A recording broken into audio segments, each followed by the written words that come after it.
नमस्कार साथियों, स्वागत है आप सभी का एक बार फिर से आविष्कार आईएएस एकेडमी पर। मैं इंजीनियर लोकेन चौधरी आप सभी का स्वागत करता हूं।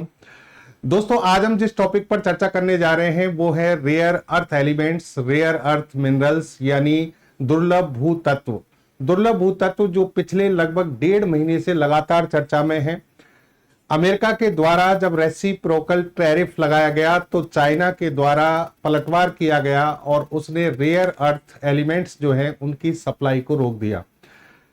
ये सारी जो घटना है वो शुरू हुई थी अमेरिका और चाइना के बीच में, लेकिन चाइना ने फिर एक ऐसे कड़े नियम बनाए कि पूरी दुनिया में ही सप्लाई चेन तोड़ दिया और भारत पर भी इसका बहुत बड़ा इंपैक्ट हुआ। और अभी स्थिति ये हो गई है कि अगर रेयर अर्थ एलिमेंट की सप्लाई शुरू नहीं की गई तो भारत में जुलाई तक एक बहुत बड़ा संकट आ सकता है।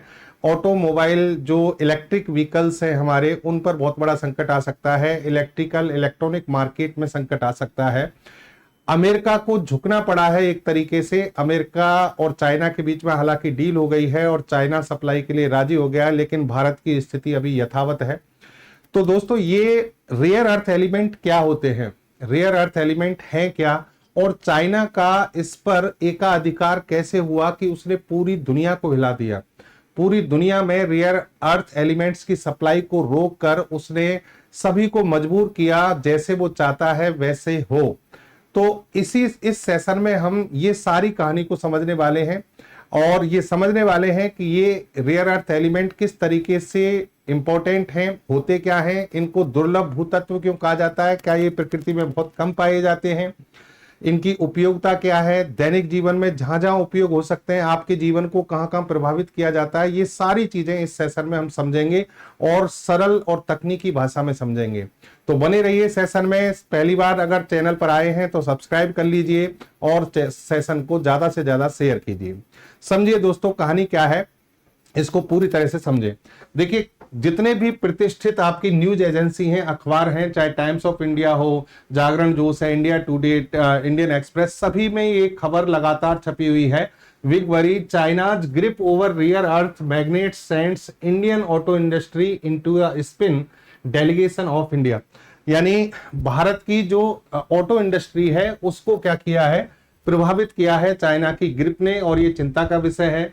China restrict export of 7 rare minerals, यानी यहां पर आपको ये भी बताएंगे कि रेयर अर्थ एलिमेंट होते कितने हैं, जिनमें से 7 पर चाइना ने क्या लगाया था, प्रतिबंध लगा दिया था, इनकी सप्लाई को रोक दिया था।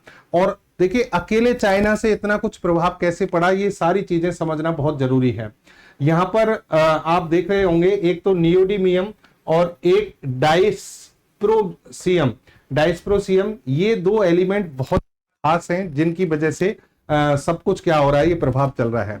तो मैं सारी चीजों को आपको सीक्वेंस से समझाता हूं। सबसे पहले आप ये समझिए कि दुर्लभ भू तत्व होते क्या हैं, तो समझ रहे हो।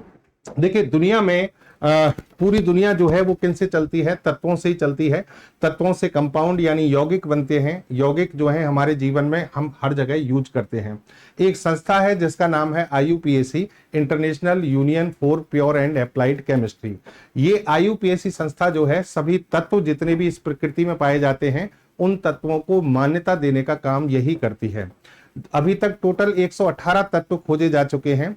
IUPAC के द्वारा 2005 में ये कहा गया, 2005 में, कि इन 118 तत्वों में से ये जो 17 धात्विक तत्व हैं, ध्यान रखिए, धात्विक यानी मेटालिक एलिमेंट है। मेटालिक एलिमेंट की विशेषताएं अलग होती हैं, ये विद्युत के अच्छे चालक होते हैं। वो जो 118 में से 17 जो हैं वो रेयर एलिमेंट्स के रूप में जाने जाएंगे। ये IUPAC के द्वारा निर्धारित किया गया।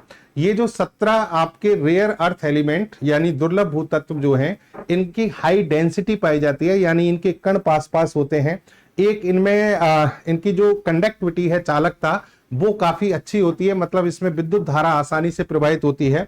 और एक जो है ये है कि इसमें अद्वितीय चुंबकीय गुण पाए जाते हैं, यानी इसमें मैग्नेटिज्म की प्रॉपर्टी पाई जाती है। मैग्नेटिज्म, चुंबकीय गुण का मतलब है कि चुम्बक बनाई जा सकती है, इनमें चुम्बक की तरह जो आकर्षण की जो क्षमता होती है वो डेवलप की जा सकती है। ठीक है साहब। दुर्लभ क्यों कहा जाता है ये हम अभी आपको पूरा डिटेल में समझाएंगे।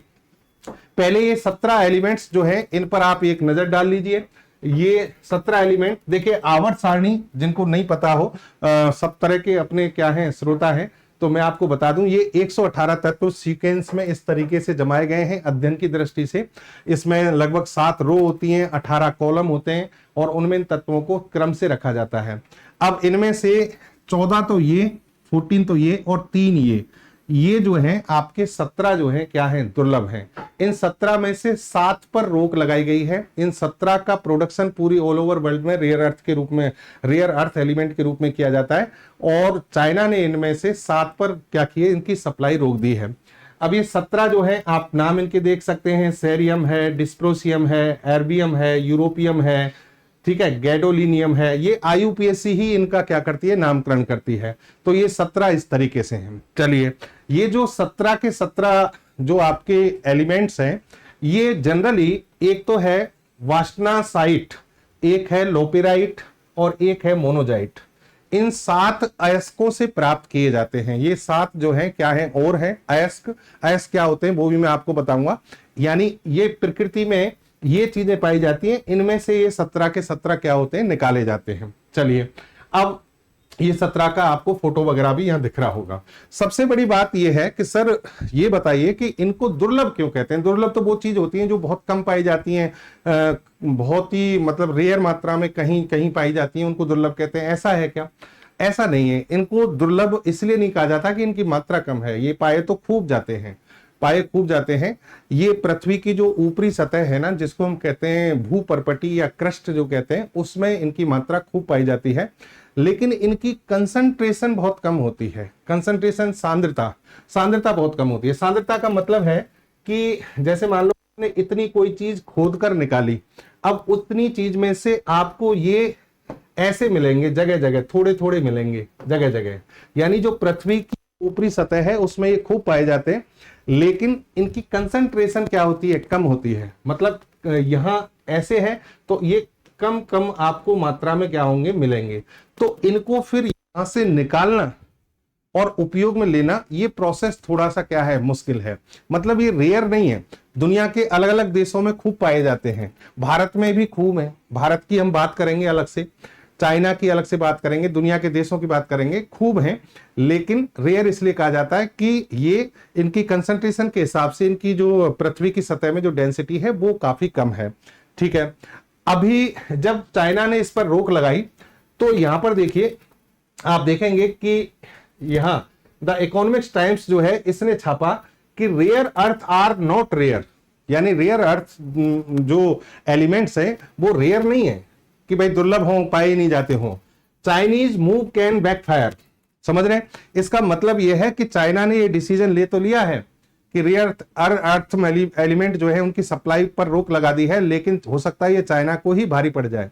उसका कारण क्योंकि ये रेयर नहीं है, लोगों ने बस इसका प्रोडक्शन करना शुरू नहीं किया, लोगों ने इसको हल्के में समझा देशों ने, तो वो सारी कहानी जो है ना वो चाइना के फेवर में चली गई। ये सारा कुछ आज इस सेशन में आपको समझना है कि चाइना सुल्तान कैसे बना, चाइना सिरमौर कैसे बना और बाकी के देश पीछे कैसे रह गए, ये सारी चीज आपको बताएंगे। तो कहने का मतलब ये देखिए, पृथ्वी की जो भूपर्पटी है उसमें ये काफी कुछ पाए जाते हैं खूब अच्छी मात्रा में, लेकिन इनकी कंसंट्रेशन क्या होती है, कम होती है।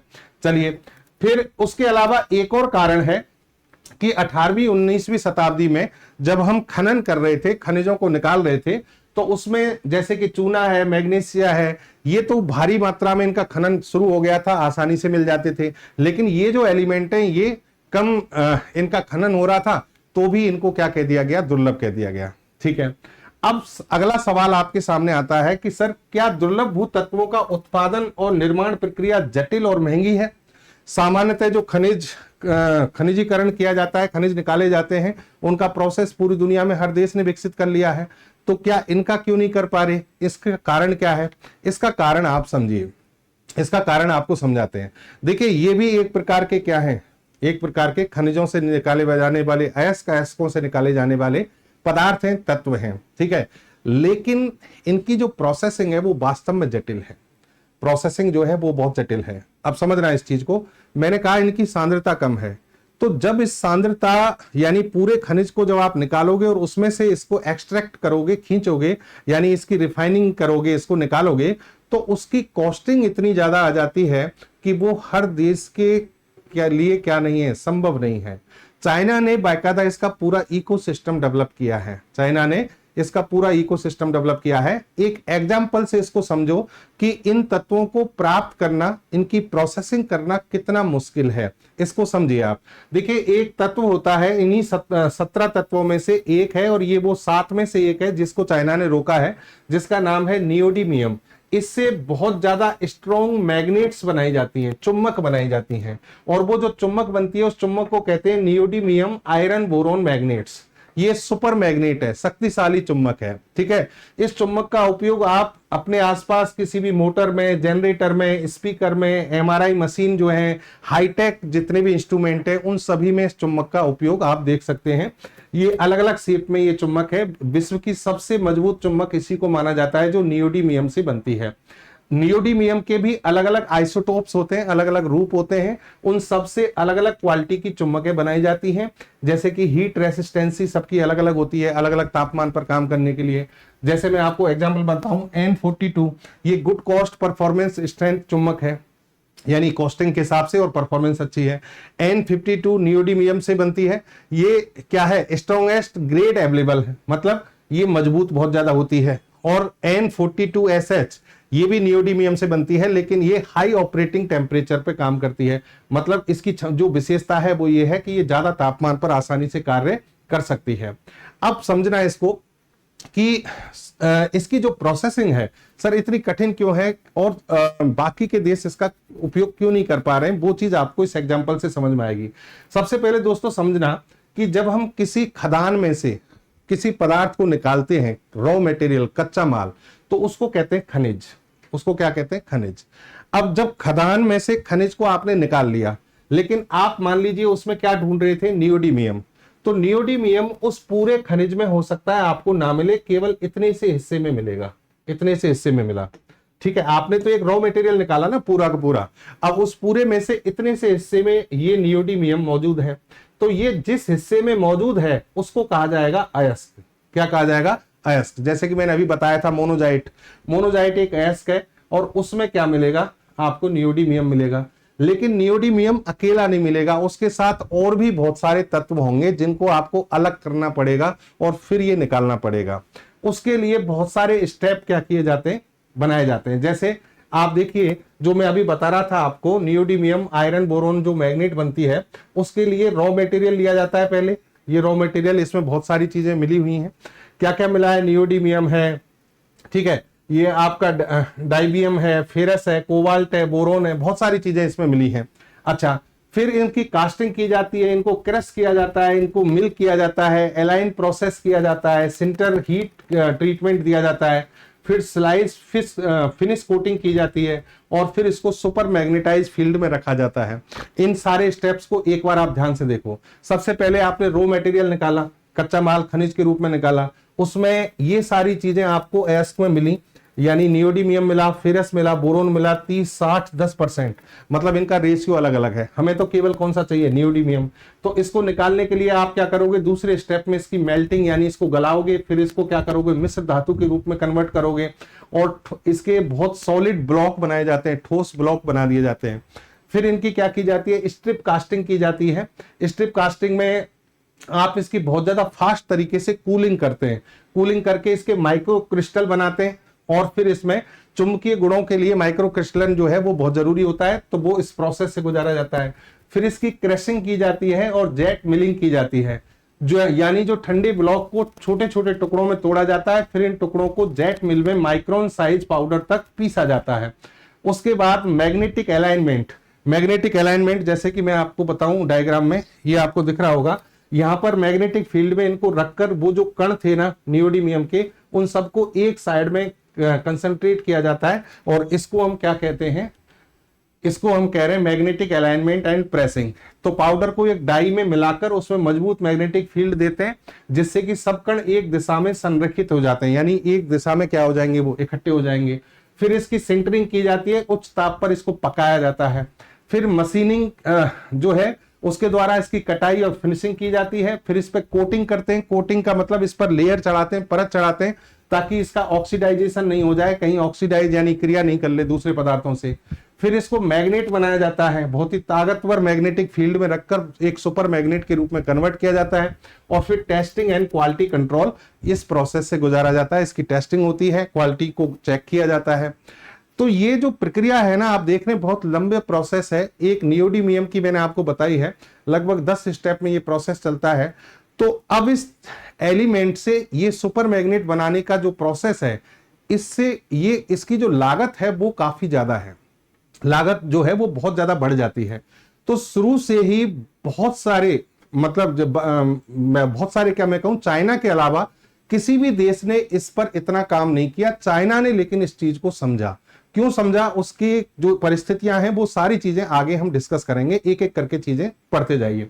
रेयर अर्थ मैग्नेट जो होती हैं वो रेगुलर मैग्नेट से बहुत अच्छी होती हैं। ये जनरली NdFeB जो मैं अभी बता रहा था, नियोडीमियम आयरन बोरोन, और दूसरा है आपका SmCO यानी सेमेरियम एंड कोबाल्ट, इससे बनाई जाती है। इनकी हाई एनर्जी प्रोडक्ट होता है, ये स्ट्रॉन्ग मैग्नेटिक आउटपुट होता है और वेरी हाई कोरोसिव फोर्स इसका बहुत ज्यादा उच्च होता है। यानी इसमें बहुत अच्छी प्रॉपर्टी के होने के कारण ये आपका यूजफुल है। किसमें, आपकी जितनी भी ऑटो इंडस्ट्रीज हैं, इलेक्ट्रॉनिक उपकरण हैं, इलेक्ट्रिकल डिवाइसेज हैं, उन सभी में रेगुलर मैग्नेट्स की तुलना में ये काफी अच्छी होती हैं। ठीक है, अब आती है बात, यहां तक हमने समझा दुर्लभ भूतत्व क्या है, इनको दुर्लभ क्यों कहा जाता है, ठीक है, इनकी प्रोसेसिंग कितनी कठिन है, महंगी है। अब समझिए आप कि दुर्लभ भूतत्वों की उपयोगिता क्या है, कि सर इतना कितना उपयोगी है ये कि चाइना ने एक डिसीजन लिया और पूरी दुनिया को हिला दिया। कितने उपयोगी हैं? तो दोस्तों आप इसमें समझेंगे कि आपके जीवन का ऐसा कोई क्षेत्र नहीं है जिसको चाइना के रेयर अर्थ एलिमेंट जो हैं वो प्रभावित ना करते हों। आज आपका जीवन किससे चल रहा है? आपके चारों ओर टेक्नोलॉजिकल डिवाइसेज हैं, तकनीकी उपकरण हैं, और वो उपकरण इलेक्ट्रिकल भी हैं और इलेक्ट्रॉनिक्स भी हैं। आप ऑटोमोबाइल इंडस्ट्री पर भी पूरी तरह डिपेंड है, इलेक्ट्रॉनिक डिवाइस पर भी डिपेंड है।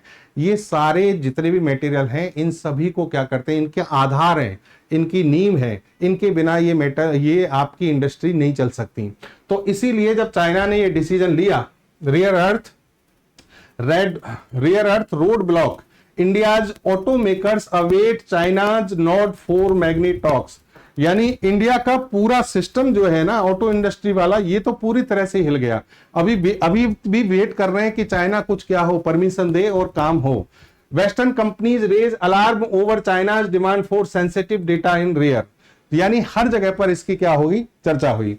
चलिए अब यहां ये मैंने जैसा कि मैंने कहा, इलेक्ट्रिकल और इलेक्ट्रॉनिक डिवाइस दोनों को ही क्या करते हैं, ये प्रभावित करते हैं। ठीक है, आपके जीवन में जितनी भी चीजें हैं उन सभी में इनकी उपयोगिता है। इस फोटो से आप देखिए, लड़ाकू विमान, कॉम्बैट एयरक्राफ्ट, आज की सबसे बड़ी रिक्वायरमेंट तो मेरे हिसाब से यही चल रही है, पूरी दुनिया में युद्ध चल रहे हैं। इलेक्ट्रॉनिक डिवाइस जितने भी हैं, ईवी व्हीकल्स, आपके इलेक्ट्रिकल व्हीकल्स की ओर पूरी दुनिया बढ़ रही है।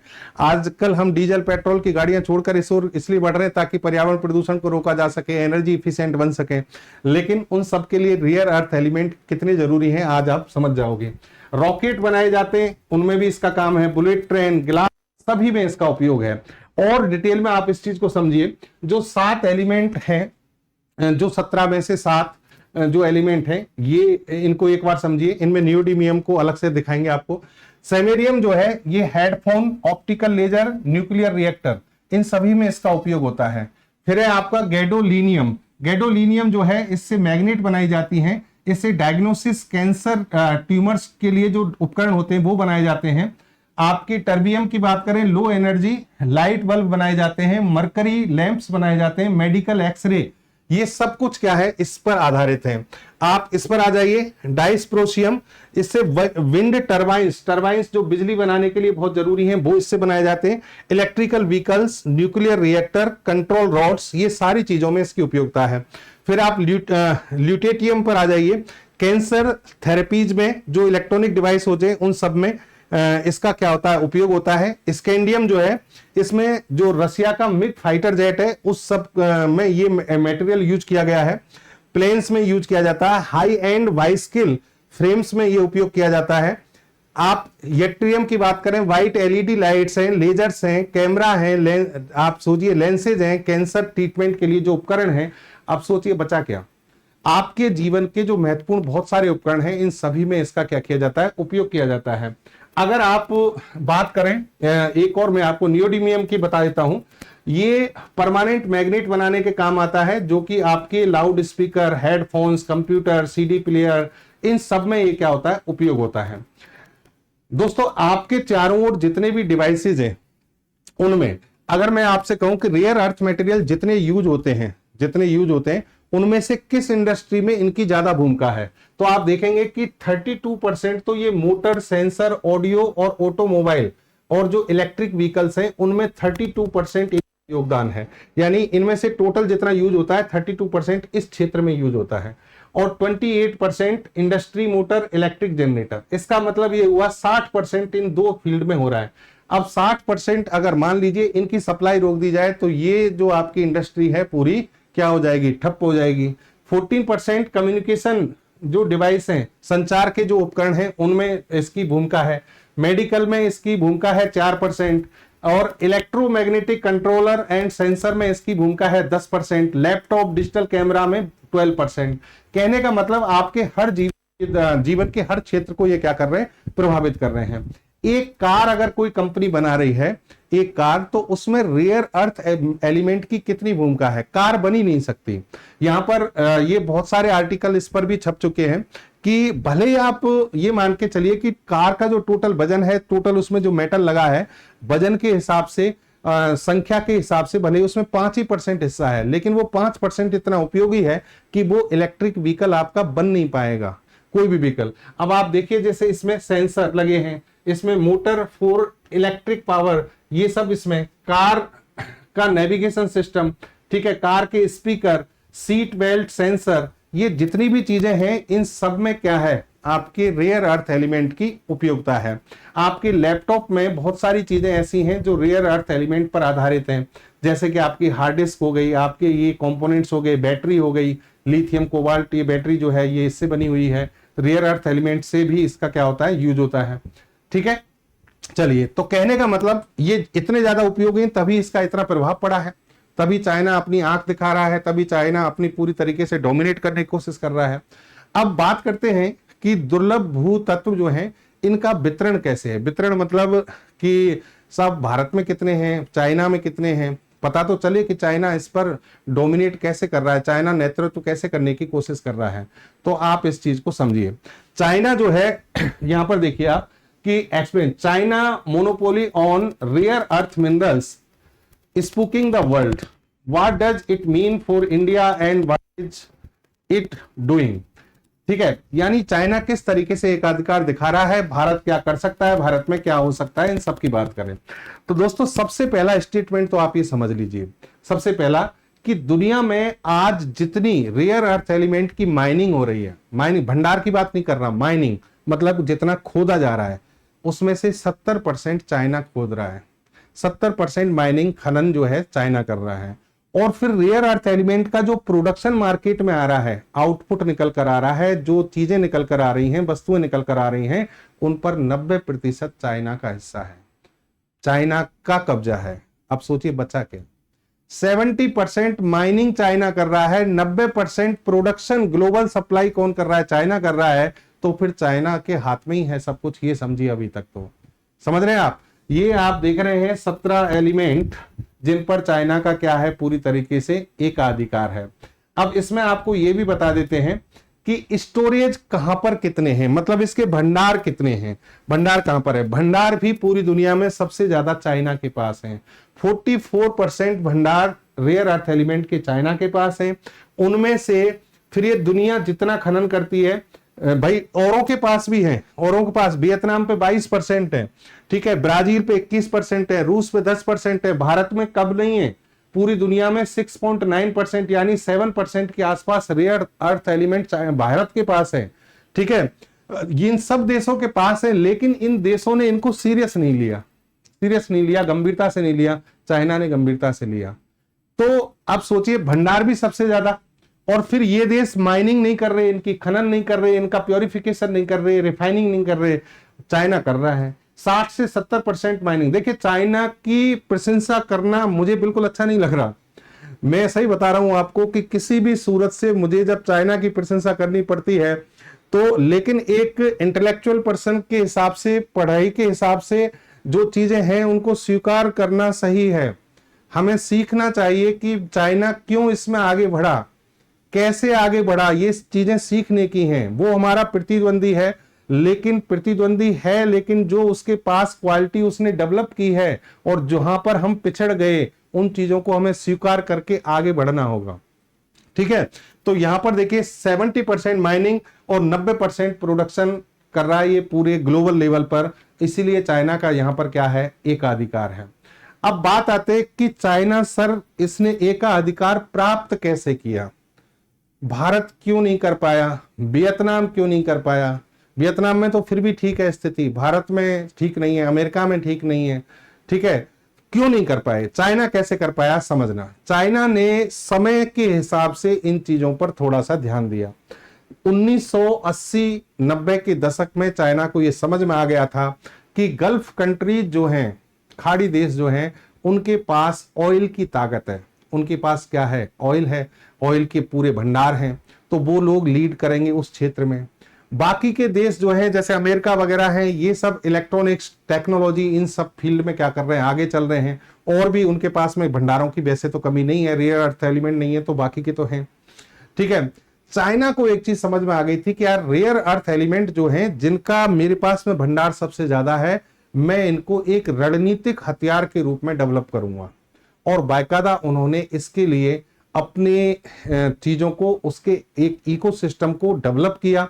अपनी यूनिवर्सिटीज में अपने जो जितने भी हाई रिसर्च इंस्टीट्यूट हैं उन सभी को तैयार किया, लोगों को पढ़ाया, उस पर रिसर्च की और फिर धीरे धीरे रिजल्ट दिए। किस तरीके से चाइना आगे बढ़ा, मैं एक एक स्टेप आपको बताता हूं। सबसे पहली बात, राष्ट्रीय प्राथमिकता और शुरुआत से ही रणनीतिक दृष्टिकोण। चाइना ने 1986 में ही अर्थ एलिमेंट को स्ट्रेटेजिक रिसोर्स के रूप में घोषित किया, यानी एक रणनीतिक संसाधन, एक सामान्य खनिज नहीं है ये क्या है, रणनीतिक संसाधन है जो आगे चलकर हमें, हमारे लिए क्या करेगा, एक भविष्य के टेक्नोलॉजी युद्धों का हथियार बनेगा, ये चाइना ने कहा।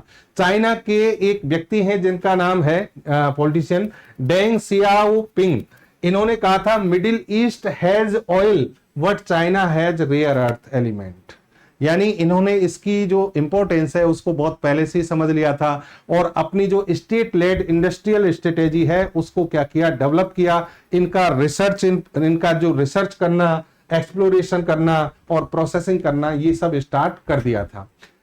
भारी भरकम मात्रा में चाइना ने इस पर निवेश किया। शुरुआती तौर पर 1980-90 के दशक में ही इन्होंने क्या किया, इस पर निवेश करना शुरू किया। इनका प्रोडक्शन और इनकी प्रोसेसिंग जो है स्टार्ट की, सॉल्वेंट एक्सट्रैक्शन को डेवलप किया, ठीक है, आयन एक्सचेंज और हाइड्रोमेटलर्जी की जो वो है क्या बोलते हैं उसको, इंस्टॉलेशन जो है उसको शुरू किया कि किस तरीके से इन मेटल्स को बाहर निकाला जा सकता है। फिर इन्होंने क्या किया कि जहां जहां इसके ये मेटल पाए जाते थे उनके क्लस्टर बनाए, अलग अलग जोन बनाए, जैसे कि इन्होंने बाओ टोऊ, इनर मंगोलिया, ये वाला जो क्षेत्र है इसको हल्के रेयर अर्थ मटेरियल का सबसे बड़े केंद्र के रूप में डेवलप किया। फिर सिचुआन प्रांत को डेवलप किया। फिर जियांगसी और गुआंगडोंग, इसमें भारी रेयर अर्थ मटेरियल जो है उनको डेवलप करने के लिए अलग अलग इंडस्ट्री, अलग अलग रिसर्च इंस्टीट्यूट डेवलप किए। फिर चाइना ने रणनीति अपनाई ग्लोबल डंपिंग। ग्लोबल डंपिंग का मतलब है कि चाइना ने इसको बड़े स्तर पर फैलाया, बड़े स्तर पर इनकी प्रोसेसिंग की, रिफाइनिंग किया, फिर प्रोडक्शन किया और जब भारी मात्रा में इनका निर्माण कर लिया तो बाकी देशों में इनका निर्माण करना, इनकी जो पूरी प्रोसेसिंग करना, वो काफी महंगी तकनीक साबित हो रही थी। लेकिन चाइना ने अपने क्या किया, इस तरीके से इकोसिस्टम डेवलप किया कि इनका निर्माण इतने बड़े स्तर पर किया कि चाइना में इन मटेरियल्स की, इनसे बनी जो वस्तुएं हैं उनकी कीमतें काफी कम रखी गई और कीमतें इतनी कम कर दी गई कि बाकी की दुनिया का पूरा मार्केट क्या कर दिया गया, खत्म कर दिया गया। इसे कहते हैं ग्लोबल डंपिंग, यानी इसको लेकर रेयर अर्थ मटेरियल को चाइना ने ग्लोबल डंपिंग की, भारी मात्रा में इनकी सप्लाई पूरी दुनिया में सस्ती कीमतों पर शुरू किया ताकि बाकी के देश इसमें बर्बाद हो जाए, और बर्बाद हो भी गए पूरी तरीके से। फिर चाइना ने क्या किया, नियमन और कंसोलिडेशन पर ध्यान दिया। 2000 के बाद में 100 से ज्यादा छोटी छोटी कंपनियां काम कर रही थी, उनको पब्लिक सेक्टर की 6-7 कंपनियों में कन्वर्ट किया। China northern rare earth group Baotou आधारित ये कम वो बनाया। China Minmetals, China southern rare earth group, इसको डेवलप किया। यानी यहां कहने का मतलब एक जो छोटे छोटे प्लांट थे उनको बड़ी कंपनियों में क्या किया, शामिल कर दिया। ठीक है, इसके बाद इन्होंने इसके लिए क्या किया, annual production and export Kota's तय किए, यानी सरकार के हिसाब से कि भाई कैसे काम किया जाएगा। फिर आती है बात कि एक्सपोर्ट कंट्रोल और भू राजनीतिक दबाव। अब चाइना जब इसमें सिरमौर बन गया पूरी तरीके से, इसके पास में क्षमताएं आ गई, तो फिर दुनिया को क्या किया, इसने कंट्रोल करना शुरू किया। जैसे कि 2010 में चाइना की एक झड़प हुई जापान के साथ में, यानी जापान से विवाद हमेशा चाइना का चलता रहता है। चाइना ने जापान के लिए रेयर अर्थ एलिमेंट की सप्लाई बंद कर दी और पहली बार दुनिया को यह बताया 2010 में कि रेयर अर्थ एलिमेंट कितने इंपॉर्टेंट हैं और इनके कारण मैं आपकी पूरे इंडस्ट्रियल इकोसिस्टम को बर्बाद कर सकता हूं। और जापान इससे पूरी तरह से हिल गया था, समझ रहे हैं। 2012 में अमेरिका, जापान और ईयू इन्होंने मिलकर चाइना पर एक केस किया, एक याचिका दायर की। क्योंकि चाइना ने रेयर अर्थ एलिमेंट पर क्या लगाती थी, कर एक्स्ट्रा बढ़ा दिया था, ड्यूटी लगा दी थी। चाइना इस केस को हार गया, लेकिन चाइना उससे पहले अपना काम कर चुका था, वैश्विक स्तर पर सारी इंडस्ट्री को बर्बाद कर चुका था। फिर आती है बात technology, R&D and value chain में पकड़। यानी इन्होंने पूरी तरीके से टेक्नोलॉजी को ऐसे डेवलप किया कि जरूरी जितनी भी चीजें हैं, मैग्नेट्स है, बैटरीज हैं, कैटालिस्ट यानी उत्प्रेरक हैं, इलेक्ट्रॉनिक डिवाइसेज हैं, विंड टर्बाइंस हैं, ये सारे जितने भी आपके प्रोडक्ट हैं, इन सभी को बड़े स्तर पर डेवलप करना शुरू किया और फिर मार्केट की पकड़ जो है उसको मजबूत किया। यूनिवर्सिटीज, रिसर्च लैब और प्राइवेट एंटरप्राइजेज को साथ लाकर पूरी तरह से इनोवेशन इकोसिस्टम बनाया गया। और चाइना ने लास्ट में ये नीति बनाई, डिग इन चाइना, यानी चाइना में खनन कीजिए, रिफाइन चाइना, चाइना में रिफाइन कीजिए चाइना, और एक्सपोर्ट फाइनल प्रोडक्ट। यानी सब कुछ आप चाइना में इनका खनन किया जाएगा, रिफाइन किया जाएगा, इनका उपयोग किया जाएगा, फिर जब माल तैयार होगा तो फिर उसको हम क्या करेंगे, एक्सपोर्ट करेंगे। ये नीति लेकर चाइना आगे बढ़ा और देखते देखते चाइना पूरी दुनिया पर क्या हुआ, इसका कब्जा कर लिया। आज स्थिति यह है कि चाइना ने, जैसे ही अमेरिका ने कहा कि हम आप पे 104%, 150% क्या लगाएंगे, रेसिप्रोकल टैरिफ लगाएंगे, चाइना ने कहा कि भाई मत लगाओ। लेकिन जब अमेरिका नहीं माना तो चाइना ने अपना अचूक हथियार छोड़ दिया और रेयर अर्थ एलिमेंट की सप्लाई बंद कर दी। 1-1.5 महीने में अमेरिका घुटनों पे आ गया। अभी अमेरिका ये कह रहा है कि हमारी डील हो गई है, चाइना ऐसे कह रहा है, वैसे कह रहा है। वास्तव में ये अमेरिका की जरूरत थी। अमेरिका ने इस बात को स्वीकारा, इसको समझा कि यार ये हमें क्या कर सकता है, बर्बाद कर सकता है। क्योंकि ये पूरा सिस्टम जो है वो किस पर डिपेंड है इस समय, चाइना पर। लेकिन दोस्तों कहते हैं कि जब कोई चीज अति में आ जाती है ना, तो वो फिर कंट्रोल होती है। अब कंट्रोल कैसे होगी, अब समझो। बाकी के देश जिनके पास भंडार है, 22% वियतनाम के पास है, आप अभी देख रहे थे ऑस्ट्रेलिया के पास भी है, जो बाकी भारत के पास 7% है। अब ये देश जो है समझ गए हैं कि चाइना इसका भविष्य में भी क्या कर सकता है, मिसयूज कर सकता है। तो हमें संभलना होगा और इस पर काम शुरू किए। भारत ने अपनी तत्परता दिखाई, अपनी योजनाओं को बढ़ाना शुरू कर दिया है। ठीक है, उधर अभी G7 का जो सम्मेलन हुआ है, वहां पर यह मुद्दा बहुत ज्यादा चर्चा में रहा। G7 समिट में इन्होंने कहा कि चाइना को रोकना है तो क्रिटिकल मिनरल्स प्रोडक्शंस को बढ़ाना पड़ेगा और इसमें भारत की भूमिका बहुत बड़ी होगी, ये स्वीकार किया गया है। अब कहने का मतलब, चाइना को चैलेंज करने के लिए अमेरिका, यूरोपियन यूनियन, भारत या बाकी के देश मिलकर क्या कर रहे हैं, भारत की क्या तैयारियां हैं, भारत में कितना अभी इसका प्रभाव हुआ है, इन सब सवालों के जवाब मैं आपको अगले सेशन में दूंगा, अगले वीडियो में। आज मैंने आपको रेयर अर्थ मटेरियल क्या है, इनकी उपयोगिता क्या है, इनका वितरण क्या है, चाइना इसका सिरमौर कैसे बना, इस कहानी को बता दिया है। अगले सेशन को जरूर देखना, उसमें हम चाइना को चैलेंज कैसे दिया जा रहा है, तैयारियां क्या की जा रही हैं, उन सब पर बात करेंगे। तो बहुत बहुत धन्यवाद दोस्तों, मिलते हैं अगले सेशन में। उम्मीद करता हूं सेशन आपको अच्छा लगा होगा, जानकारी आपको समझ में आई होगी, और अगर ऐसा है तो चैनल को सब्सक्राइब कर लीजिए, शेयर कीजिए और इसी तरीके से अपना प्यार बनाए रखिए। जय हिंद, जय भारत। मिलते हैं अगले सेशन में।